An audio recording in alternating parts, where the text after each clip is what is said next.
Welcome back to my YouTube channel. Semua bisa terjadi gara-gara Gara.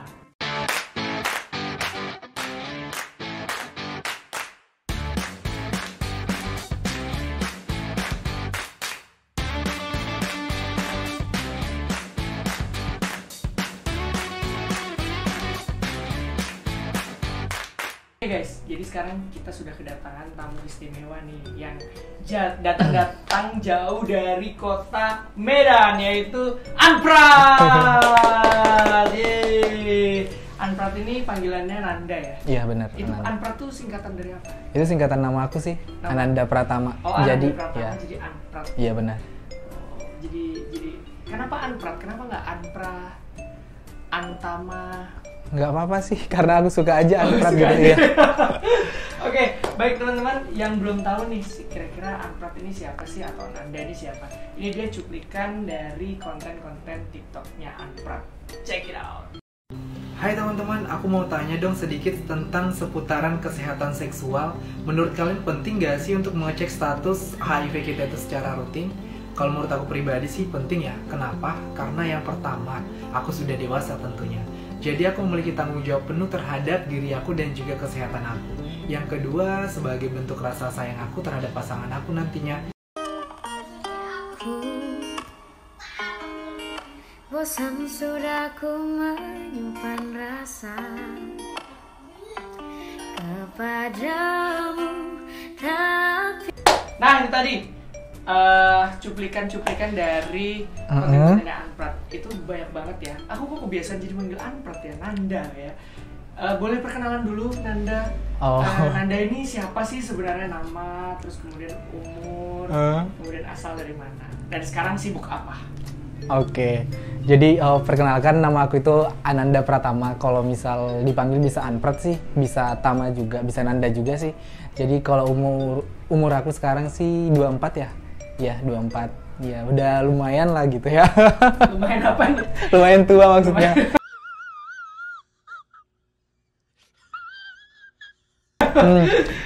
Kalau aku ya asalnya dari Medan, ya di Medan. Jadi sekarang aku stay di Jakarta, domisili Jakarta. Dan kesibukan aku sekarang itu ya kerja di Jakarta gitu. Kerja di Jakarta, jadi jauh-jauh dari Medan ya? Iya benar, jauh-jauh. Dengar baru lulus sih. Iya benar, baru lulus. Kalau boleh tahu jurusannya apa ya? Aku jurusan statistik sih. Wes, jurusan statistik. Mukanya kayak gini jurusannya statistik guys. Kenapa Iya, aku ngambil jurusan statistik? Ya aku pertama ya aku suka ngitung gitu, suka matematik, belajar matematik. Jadi yang berhubungan sama matematik aku pikir itu ya statistik gitu. Jadi dan juga statistik itu kan ada pegang-pegang tentang pengolahan data kayak gitu. Jadi aku emang tertarik untuk ngambil jurusan itu, makanya aku ngambil gitu. Itu aja sih. Jadi tertariknya karena suka di data dan suka di hitung. Bener. Nggak jurusan matematik aja sekalian? Kan di matematik nggak ada pengolahan datanya gitu, Oh, jadi ya nggak ada gunain aplikasi juga. Ada sih aplikasinya, cuman aplikasinya yang kayak nggak aku suka gitu aja sih. Oh. Nah, padahal kalau aku nih waktu S2, S2 gitu ya, itu mata kuliah yang paling aku nggak suka adalah statistik. Wow, Sumpah, beda ya. aku pusing banget. Iya, bahkan tesis aja dulu tuh, aduh gimana caranya biar gue nggak pakai statistik. please gimana caranya biar gue nggak pakai statistik. Nah, akhirnya ketemu dari Pak dosen pembimbingku lah, dari ITB itu akhirnya dikasih lah kualitatif. Wow, bisa gitu ya, minta gitu. Mantap. Padahal kalau statistik itu yang untuk kuantitatif itu enak biasanya, langsung bisa gitu. Oke. Mohon maaf nih, aku kualitatif aja molor tuh lulusnya. Oh bisa ya, bisa. Tadinya aku mau planning 3 semester sebenarnya di S2 tuh, Iya, bisa terus? setengah tahun. Tapi aku molor jadi 2 tahun karena ya itu tadi, karena ternyata ada beberapa hal yang belum aku kerjain sih sebenarnya. Itu yang ngerti aja bisa molor, apalagi yang nggak ngerti kayak statistik gitu. Iya benar sih. Ya tergantung orangnya juga sih, ada yang suka, ada yang enggak gitu sih. Nah, tadi asalnya dari Medan dong dari pastinya. Medan. Nah, kenapa nih memutuskan untuk jauh-jauh ke Jakarta? Kalau ditanya itu sih dari awal ya. dari awal aku SMA, aku pengen sih kerja di Jakarta gitu. Aku nggak tahu gimana gitu. Ya yang terbayang, iya aku pengen lah kerja di Jakarta. Mungkin enak gitu ya. Terus kota besar gitu. Terus di waktu awal pasti gajinya ini gitu. Nice. Ngerti nggak? Pasti gajinya ini Iya, tuh ini apa tuh ya? maksudnya ya gede lah gitu ya. Jadi ya udah, aku tamat kuliah tahun lalu ya. Dia dari salah satu universitas, tapi aku ngerantau juga di Banda Aceh, di Aceh. Oh, di Ya. Aceh. Jadi habis tamat dari kuliah, aku punya inisiatif untuk kerja di Jakarta. Jadi bulan Mei akhir aku berangkat ke Jakarta gitu sih. Dan gimana tuh? Sudah 2 bulan ya? di Iya, Jakarta? kurang lebih 2 bulan. Gimana rasanya? Apa So- sesuai ekspektasi kamu? Gimana gaji ini? Iya siap. Kalau aku sih so far sih bagus-bagus aja, enak-enak aja kalau sejauh ini. Nggak tahu nanti ya. Kalau sejauh ini aku nyaman di sini Jakarta. Berarti semuanya sesuai ekspektasi. Gaji Iya. udah gede dong berarti. Ya bertahap lah, butuh waktu kali ya. Bertahap lah ya, gitu ya. Oke, kalau boleh tahu nih sekarang Anprat sibuk kerja kan tadi? Iya, sibuk kerja sih. Kerjanya di mana? Aku Nggak usah sebut merek ya. iya, benar. Di mana aja? ya benar. Aku sih di salah satu perusahaan ya sebagai customer service operation di Jakarta sih, Kuningan gitu. Oh, di Kuningan. Di perusahaan apa? Maksudnya jenis perusahaannya lah. Gitu. Jenisnya di bidang asuransi gitu. Oh, di asuransi. Oke. Jadi sudah 2 bulan. Merantau sini 2 bulan, 2 bulan juga sudah kerja. Jadi nyampe sini udah langsung dapat kerja. Atau Iya, gimana? ada berapa minggu gitu di Jakarta dulu, tanggal pokoknya 2 mingguan di Jakarta, habis itu langsung keterima gitu. Anak Syah Kuala itu emang beda ya. Negeri kan ya? Syah Iya, Kuala? negeri. Syah Kuala luar biasa banget ya. Dan sejauh ini kan udah nyampe Jakarta, tapi Iya. Jakarta lagi PPKM nih. Hmm? Nah, gimana tuh rasanya? Kan kamu pasti pengennya explore, karena kamu tadi bilang kan Jakarta tuh kota besar gitu. Sebenarnya mirip-mirip ya sama Medan gitu ya. Iya benar sih. Tapi mungkin yang beda itu Jakarta tuh vibe-nya kan pasti beda gitu. Nah, tapi pas kamu pindah ternyata PPKM nih. Jadi gimana tuh? Apakah sudah explore juga walaupun PPKM atau malah kurang nih gitu? Atau nggak kerasa vibe-nya nih gitu? Kalau untuk vibe-nya emang nggak terlalu terasa lah ya. Soalnya aku tipikal orang yang pengen gitu pergi ke sana, liburan juga aku suka gitu. Jadi tapi tujuan aku untuk pertama kan aku lagi nyari kerja dari kemarin. Jadi untuk awal-awal sih aku ngerasa ya biasa-biasa aja, walaupun di awal sebelum PPKM kan aku udah jalan-jalan lah. Kayak kemarin aku ada ke Bogor, ke Tangerang gitu-gitu. Jadi aku udah sedikit lah gitu jalan-jalannya. Oh, oke. Jalan-jalan ke Tangerang ya. Mohon maaf, itu jalan-jalan nyari apa ya? Yeah, boy. Ya, aku kan pengen explore aja gitu, Oh, pengen lihat-lihat gitu kan gimana Kalau- Jakarta kalau gitu. Bogor mungkin masih ada ya, kayak puncak gitu. Iya, iya. Masih ada lah ijo-ijonya gitu. Oh iya benar. Mohon maaf, kalau Tangerang kayaknya kurang lebih mirip ya sama Jakarta gitu. Oh baik. Aku kan nggak tahu, jadi ya. Oke, nggak apa-apa, nggak apa-apa. Sebagai anak rantau dimaafkan lah ya. Baik, makasih Gal. Tapi by the way nih Nan, Iya. kan sekarang tuh udah selain karena gaji nih, kira-kira apa sih yang membuat kamu akhirnya memutuskan gue harus merantau, dan merantaunya spesifik lagi ke Jakarta gitu ya, di saat semua orang tuh malah muak banget dengan Jakarta gitu karena macet gitu ya, karena panas gitu ya, terus juga mungkin tidak selalu sesuai dengan ekspektasi gitu. Ya kembali lagi kan yang aku bilang tadi di awal ya, aku pengen banget ngerantau gitu. Aku nggak tahu dari aku tamat SMA kan itu udah ngerantau juga. Jadi aku ngerasa ngerantau enak gitu. Oh, Iya, nggak tahu pokoknya. bebas gitu ya, Ya bisa dibilang bebas juga sih. nggak ada pengawasan gitu ya. Stop it. Get some help. Ya nggak tahu. Mampus Jadi- ini nanti ibu orang tuanya Nanda ngeliat ini Marty nih. Enggak ya kan aku juga tujuannya ya pengen kerja gitu, pokoknya pengen kerja lah, pengen sukses gitu sih. Jadi makanya Pengen sukses, dan menurut Nanda salah satu kunci kesuksesan adalah merantau ke Jakarta. Iya benar, mungkin jalan aku gitu. Tapi emang iya sih, aku pribadi juga dulu tuh zaman aku di Bali ya, di SMP SMA itu kalau jalan-jalan ke Jakarta itu kalau pulang naik pesawat tuh nangis kayak kenapa sih aku nggak bisa tinggal di sini gitu, kenapa sih aku tuh pengen banget loh besar di sini di Jakarta gitu kayak gitu. Aku selalu nangis kayak aduh kenapa sih keluargaku tuh stay-nya di Bali. Dan bahkan sampai sekarang semua orang kan pengen pindah ke Bali ya. Kalau aku malah kebalik. Aku kayak menurutku Jakarta tuh oke banget gitu untuk berkarir. Iya benar. Peluangnya tuh lebih besar gitu untuk ngerjain A, B, C, D, E itu semuanya ada gitu. Tapi emang kalau liburan, kalau staycation itu enak di Bali sih gitu. Tapi untuk kerja, untuk pribadiku belum gitu. Nah, tapi ya mungkin itu juga yang hampir sama sih kita. Nanda ya gitu ya. Nah, Nan, kan tadi bahas sedikit tentang customer apa tadi? Service operation, CSO. Service operation gitu ya.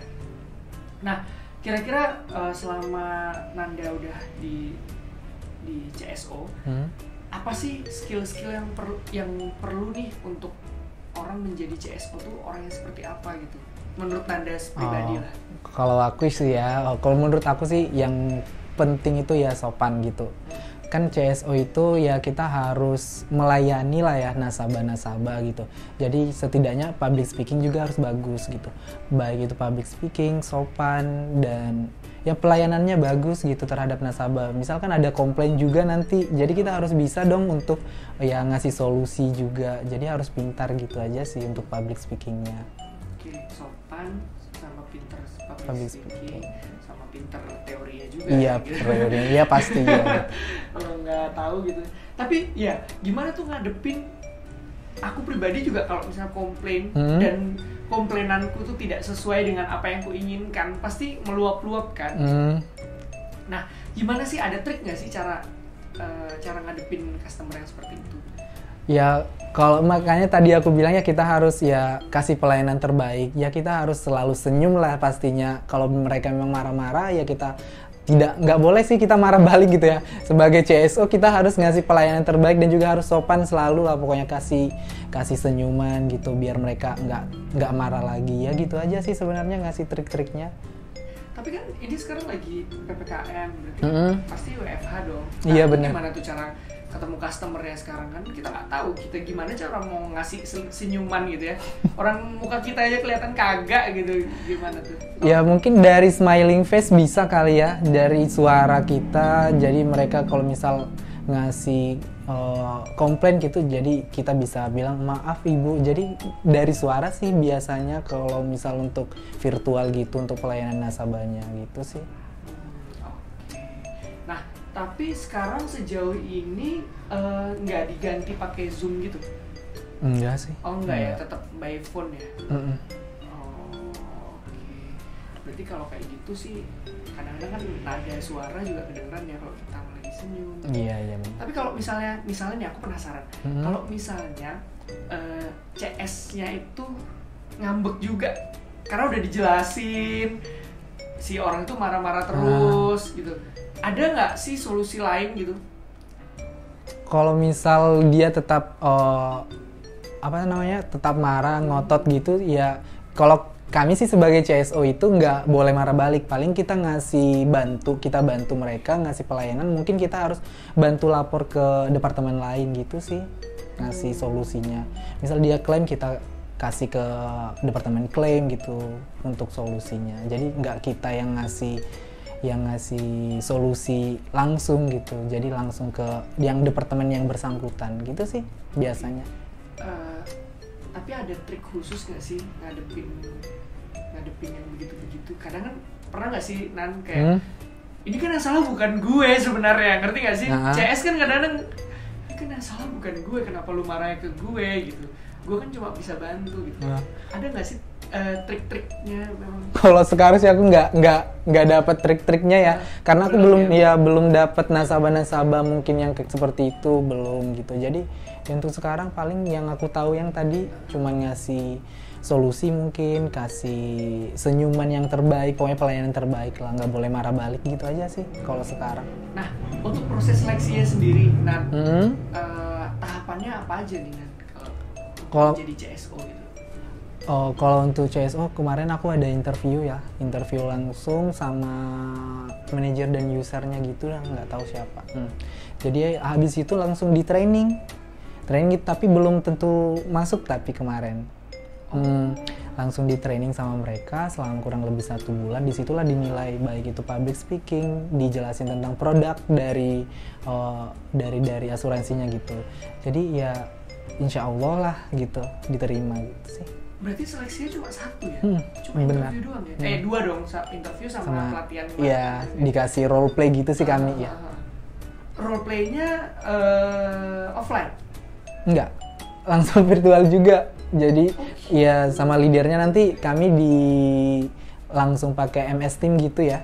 Jadi langsung jumpa virtual sama leadernya, nanti mereka yang jadi nasabah gitu.